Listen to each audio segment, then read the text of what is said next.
சித்தருக்கெல்லாம் சித்தர் சிவனே போற்றி. நம்மளோட பதிவுகளில் இதுவரைக்கும் 12 ராசிகளுக்குமான ஜூலை மாத ராசி பலன்களை பார்த்துட்டு வந்தோம். இனி வரக்கூடிய பதிவுகளில் 12 ராசிகளுக்குமான ஆடி மாத ராசி பலன்களை பார்க்க இருக்கிறோம். அந்த வகையில நம்மளோட இந்த பதிவுல ராசி கட்டத்துல 2வது ராசியா இருக்கக்கூடிய நில ராசியான ரிஷபராசிக்கு இந்த ஆடி மாதத்தோட கிரக நிலைகள் என்ன மாதிரியான யோகங்களை கொடுக்கும், என்ன மாதிரியான அதிர்ஷ்டங்களை கொடுக்கும் அப்படிங்கறத பத்தியும், இந்த ஆடி மாசத்துல ரிஷபராசி அன்பர்கள் என்னென்ன விஷயங்களை செய்யலாம், என்னென்ன விஷயங்களை செய்யவே கூடாது அப்படிங்கறத பத்தியும், இந்த மாசத்துல எந்தெந்த தேதிகள் உங்களுக்கு சிறப்பான பண வரவை ஏற்படுத்தி கொடுக்கும், எந்தெந்த தேதிகள் அளவுக்கு அதிகமான விரைய செலவுகளை ஏற்படுத்தும் அப்படிங்கறத பத்தியும் கொஞ்சம் சுருக்கமா பார்க்க போறோம். அதனால ரிஷபராசி அன்பர்கள் இந்த வீடியோவை கொஞ்சம் கூட ஸ்கிப் பண்ணாம கடைசி வரைக்கும் முழுமையா பாருங்க. அதுக்கு முன்னாடி நம்ம சேனலை நீங்க இப்பதான் முறையா பாக்குறீங்க அப்படின்னா தயவு செஞ்சு சப்ஸ்கிரைப் பண்ணிக்கோங்க. இந்த வீடியோ உங்களுக்கு பிடிச்சிருந்தா மறக்காம அந்த லைக் பட்டனையும் தட்டி விட்டுருங்க. ரிஷபராசியை பொறுத்த வரைக்கும் பிறந்ததுல இருந்து நிறைய ஏமாற்றங்களை மட்டுமே தொடர்ச்சியா சந்திச்சு வரக்கூடிய ஒரு ராசி இந்த ரிஷபராசி அப்படின்னு சொல்லலாம். எதனால இப்படி சொல்றேன் அப்படின்னா, இந்த ரிஷபராசியில பிறந்தவங்களுக்கு அடுத்தவங்க கிட்ட இருந்து உதவிகள் அப்படிங்கிறது அவ்வளவு சுலபத்துல கிடைக்காது.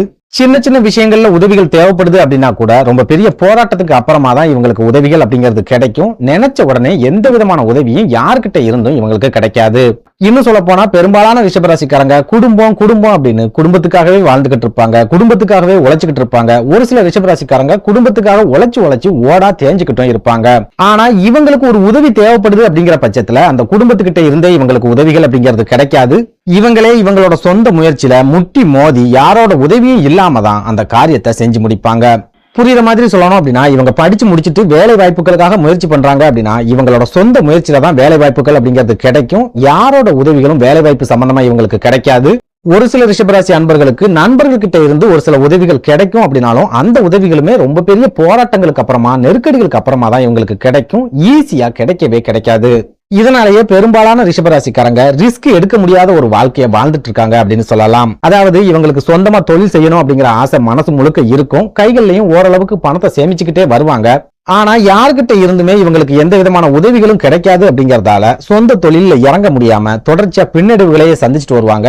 ஒரு சில ரிஷபராசிக்காரங்க தொழில் செய்யணும் அப்படிங்கிற ஆசையவே கைவிட்டுட்டு வேலைகளுக்கு போயிடுவாங்க. ஒருவேளை அடிச்சு புடிச்சு முட்டி மோதி இவங்களோட சொந்த முயற்சியிலேயே தொழில் ஒண்ணு ஆரம்பிச்சிட்டாங்க அப்படின்னாலும் அந்த தொழிலை தொடர்ந்து நடத்த முடியாத அளவுக்கு நெருக்கடிகள், இடைஞ்சல்கள் அப்படிங்கிறது இவங்களுக்கு இருந்துகிட்டே இருக்கும். தொழில் ஆரம்பிச்சதுக்கு அப்புறமா கண்டிப்பா இவங்க பண நெருக்கடிகளையும் சந்திக்க ஆரம்பிச்சிருப்பாங்க. ஓப்பனா சொல்லணும் அப்படின்னா, உதவி செய்யறதுக்கு ஒருத்தன் கூட இல்ல, ஆனா உபத்திரவம் கொடுக்கறதுக்கு கோடி பேர் இருக்கான் அப்படின்னு சொல்லுவாங்கல்ல, அந்த வார்த்தை ரிஷபராசிக்காரங்களுக்கு 100% பொருந்தும் அப்படின்னு சொல்லலாம். அதே போல ரிஷபராசிக்காரங்களை பொறுத்த வரைக்கும் இவங்க சொந்த தொழில் செஞ்சுக்கிட்டு இருந்தாலும் சரி, வியாபாரம் பார்த்துக்கிட்டு இருந்தாலும் சரி, அப்படி இல்லைன்னா உத்தியோகத்திலேயே இருந்தாலும் சரி, கஷ்டப்பட்டு முட்டி மோதி படிப்படியா முன்னேறக்கூடிய வாய்ப்புகள் தான் இவங்களுக்கு கிடைக்குமே ஒழிய எந்த வகையிலையும் திடீர் அதிர்ஷ்டங்களோ, திடீர் யோகங்களோ, திடீர் முன்னேற்றங்களோ இவங்க வாழ்க்கையில கிடைக்கவே கிடைக்காது. இன்னும் சொல்ல போனா இவங்களுக்கு அப்புறமா தொழில் ஆரம்பிச்சவங்க கூட பெரிய அளவுல முன்னேறி இருப்பாங்க, பெரிய அளவுல வளர்ந்து வந்திருப்பாங்க.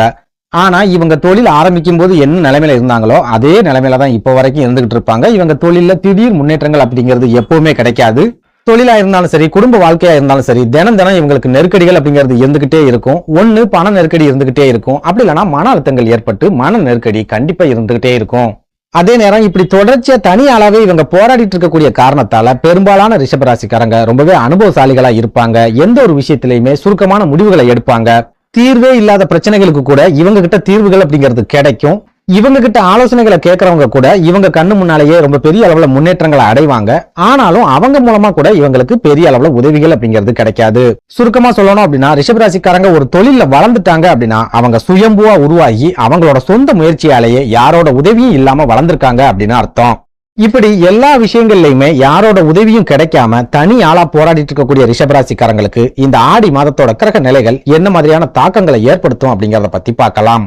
அந்த வகையில இந்த ஆடி மாதத்தோட கிரக நிலைகளை ஆராய்ச்சி பார்க்கும்போது உங்களோட ஜென்ம ராசியான ரிஷபராசியிலேயே குரு பகவானும் செவ்வாய் பகவானும் ஒன்னா இணைஞ்சு சஞ்சாரம் பண்றாங்க.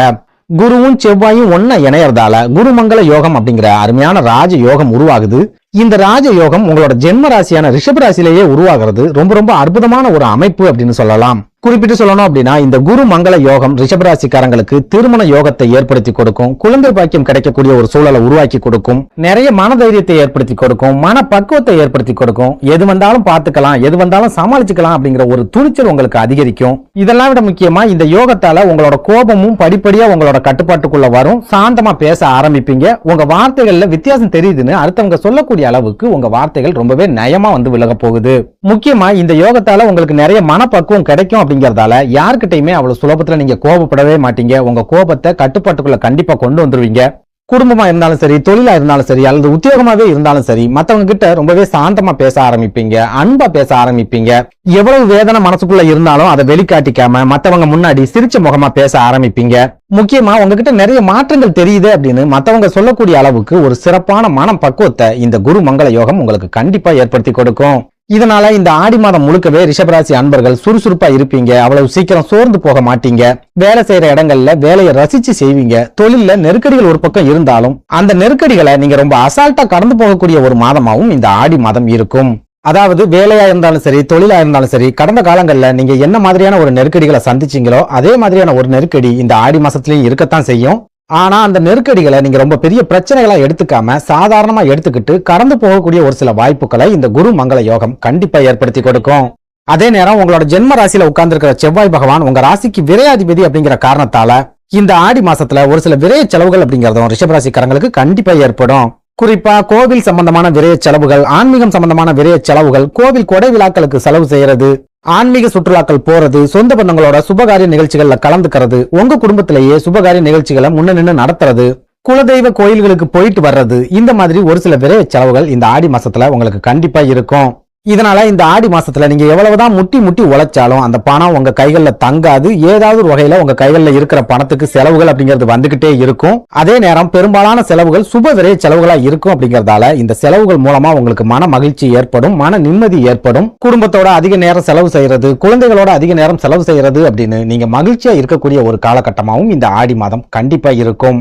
அடுத்ததா இந்த ஆடி மாசத்துல சூரிய பகவான் அவரோட சொந்த ராசியான சிம்ம ராசியில ஆட்சி பெற்ற நிலையில சஞ்சாரம் பண்ணுவார். உங்க ராசிக்கு 4வது வீடான சுகஸ்தானம் அப்படின்னு சொல்லப்படுற சிம்ம ராசியில சூரிய பகவான் ஆட்சி பெற்ற நிலையில இருக்கிறது ஒரு சில ராஜ யோகங்களை உங்களுக்கு இந்த ஆடி மாசத்துல ஏற்படுத்தி கொடுக்கும். அதாவது 4வது வீடு அப்படிங்கிறது உங்க தாயாரை குறிக்கக்கூடிய ஒரு ஸ்தானம், தாய்வழி சொந்தங்களை குறிக்கக்கூடிய ஸ்தானம், தாய் மாமனை குறிக்கக்கூடிய ஒரு ஸ்தானம். அப்படிப்பட்ட ஒரு ஸ்தானத்துல 4ஆம் வீட்டுக்கு அதிபதியான சூரிய பகவானே ஆட்சி பெற்று அமர்ந்திருக்கிறது உங்க தாயோட உடல் ஆரோக்கியத்துல சிறப்பான முன்னேற்றங்களை ஏற்படுத்தும். தாய் வழி சொந்தங்கள் மூலமா ஒரு சில உதவிகளை உங்களுக்கு கொண்டு வரும். ஒரு சில ரிஷபராசி அன்பர்களுக்கு தாய் மாமனோட ஆதரவு முழுமையா கிடைக்கக்கூடிய ஒரு காலகட்டமாகவும் இந்த ஆடி மாதம் இருக்கும் அப்படின்னு சொல்லலாம். அதே போல உங்க தாய் வழி சொந்தங்கள் கூட நீங்க சரியான பேச்சுவார்த்தைகள் இல்லாம ஏதாவது மனக்கசப்போட இருக்கீங்க அப்படின்னாலும் அந்த மனக்கசப்புகள் எல்லாமே இந்த ஆடி மாசத்துல இருந்து படிப்படியா குறைய ஆரம்பிக்கும். தாய்வழி சொந்தங்களோட சேர்ந்து நீங்க ஒரு சில சுபகாரிய நிகழ்ச்சிகளை நடத்துறதுக்கும் கோவில் திருவிழாக்கள்ல கலந்துக்கிறதுக்கும் இந்த ஆடி மாசத்துல அதிகமான வாய்ப்புகள் அப்படிங்கறது இருக்குது. அதே போல 4ஆம் வீட்டு அதிபதியான சூரிய பகவான் 4வது வீட்டிலேயே ஆட்சி பெற்ற நிலையில இருக்கிறதால இந்த ஆடி மாசத்துல தொழில் முன்னேற்றங்கள் அப்படிங்கிறது கிடைக்கும். வியாபாரத்துல நீங்க எதிர்பார்க்கிற அளவுக்கு லாபங்களும் இருக்கும். ஒரு பக்கம் விரைய செலவுகள் ஏற்பட்டாலும் இன்னொரு பக்கம் உங்களுக்கு குறைவில்லாத பண வரவை இந்த ஆடி மாசத்துல எதிர்பார்க்கலாம். சுருக்கமா சொல்லணும் அப்படின்னா 4வது வீடு அப்படிங்கிறது பலமான ஒரு அமைப்புல இருக்குது அப்படின்னாலே அந்த ஜாதகர் சுகவாசியான ஒரு வாழ்க்கையை வாழ்வார் அப்படின்னு ஜோதிட நூல்கள்ல சொல்லப்பட்டிருக்கு. அந்த வகையில பார்க்கும்போது இந்த ஆடி மாதம் கண்டிப்பா ரிஷபராசி அன்பர்களுக்கு சுகமான ஒரு வாழ்க்கையை ஏற்படுத்தி கொடுக்கும். சின்ன சின்ன பண நெருக்கடிகள், சின்ன சின்ன கடன் நெருக்கடிகள் உங்களுக்கு இருக்கும் அப்படின்னாலும் நீங்க மகிழ்ச்சியாகவும் சந்தோஷமாகவும் வாழக்கூடிய ஒரு மாதமாகவும் இந்த ஆடி மாதம் கண்டிப்பா இருக்கும். நன்றி, வணக்கம்.